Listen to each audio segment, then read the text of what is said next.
This week, retail giant Walmart reported a 10% jump in U.S. sales during the most recent quarter as shoppers stockpiled essentials like food and paper goods. U.S. e-commerce sales shot up 74% as we all switch to online ordering. Joining us now is the CEO of Walmart U.S., John Furner. John, good to see you again. You've witnessed this massive shift to shopping online. How long do you think this buying behavior is going to stick around? Is this a permanent shift in the way we buy? And if so, how is Walmart adjusting? Well, Alexis, it's a great question.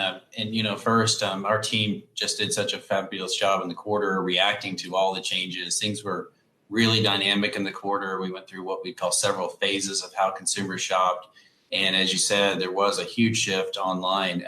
And online for us includes ordering online and picking up at the store, or delivering from a store, or having things shipped from our fulfillment centers. And over the quarter, as things really took off in mid-March and late March, we saw orders rising quite a bit. And at one point, we had, in addition to our fulfillment centers, we had over 2,500 stores delivering orders from the store to people's homes that were ordered online. So it's a really good example of how flexible the company can be and the things that our people can do when they really are focused on making sure people are taken care of and serving customers.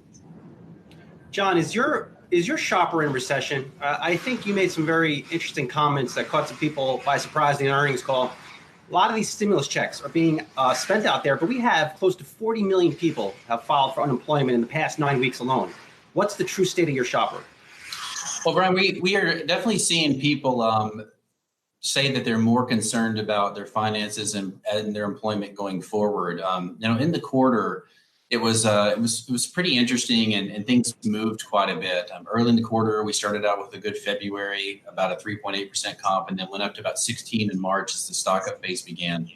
And things really slowed then just before the Easter holiday, and going into Easter was slow. Then as the stimulus checks hit, that's where we saw the resurge in categories in general merchandise and stay-home categories.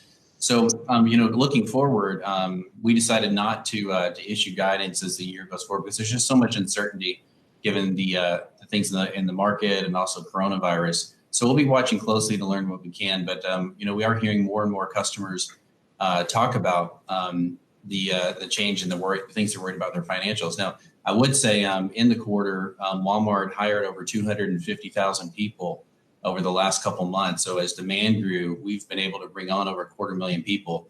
And as of late, we've seen some of those people leave to go back to the jobs that they were in before as the economy reopens, which is great. We were thrilled to have them to be part of our team for the time that they were, and look forward to working with others in the future. John, the stimulus checks, do you think, just based on the sales trends that you see, have they pulled your customer out of dire financial straits? And as a result, you might see them spend a little bit more than they otherwise would have for, let's say, the back to school shopping season. Yeah, I think it did help. As I said, we were softer in Easter than what we had expected to be, and weren't sure if that's where things were going to be for some time. And then just a few days after stimulus checks began to land, that was about the time that people were really settling at home. So probably call it the third phase of this shopping during the pandemic. And then categories like sporting goods and bicycles, fabrics and crafts, toys, the stay-at-home categories, networking really took off. So things that need to be used for a home office, those all took off. And we've had a pretty strong start to the month of May as well. The food business remains strong and general merchandise has remained strong. So, definitely we do see a positive impact from the checks. And then our online business, as Alexis said, was where the biggest gains were, up 74% for the quarter. And just back to your question, Alexis, do we think this will have some shift that remains for some time? We do. A lot of categories in retail have been shifting from brick and mortar to online over time, including being able to pick up and ship from store. And the trends that had been watching for a couple of years just accelerated, and we probably skipped a couple of years of growth as this quarter came together. John, what's behind the decision to delay your membership service? It's called Walmart Plus. It was going to include fast home delivery and other perks, sort of as part of your efforts to take market share away, I guess, from Amazon Prime. Where do things stand with that right now? When can we expect a rollout? Well, Alexis, we have a service we were calling Delivery Unlimited, where you could sign up to get as many deliveries as you'd like from a supercenter when you buy groceries and other products and general merchandise.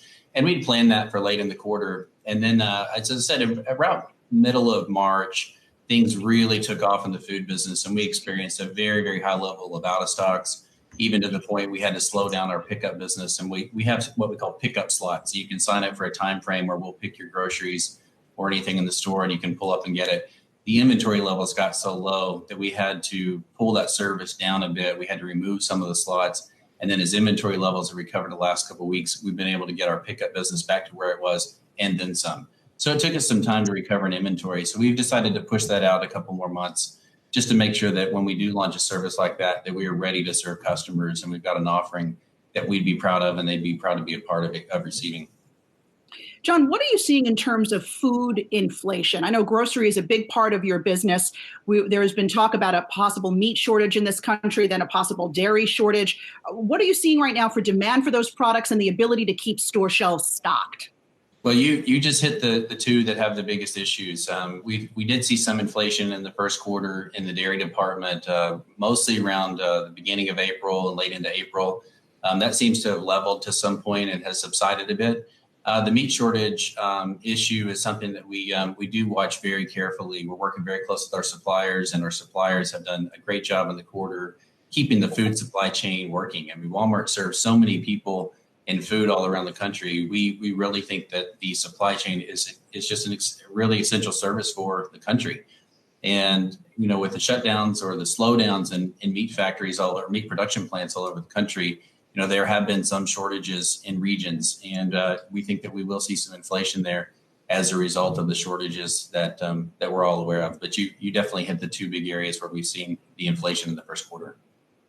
You know, John, I've always viewed Walmart over the past year or two as taking a leadership position in changing the stores, sort of become a hub for healthcare services. I know you guys have tested out a lot of things.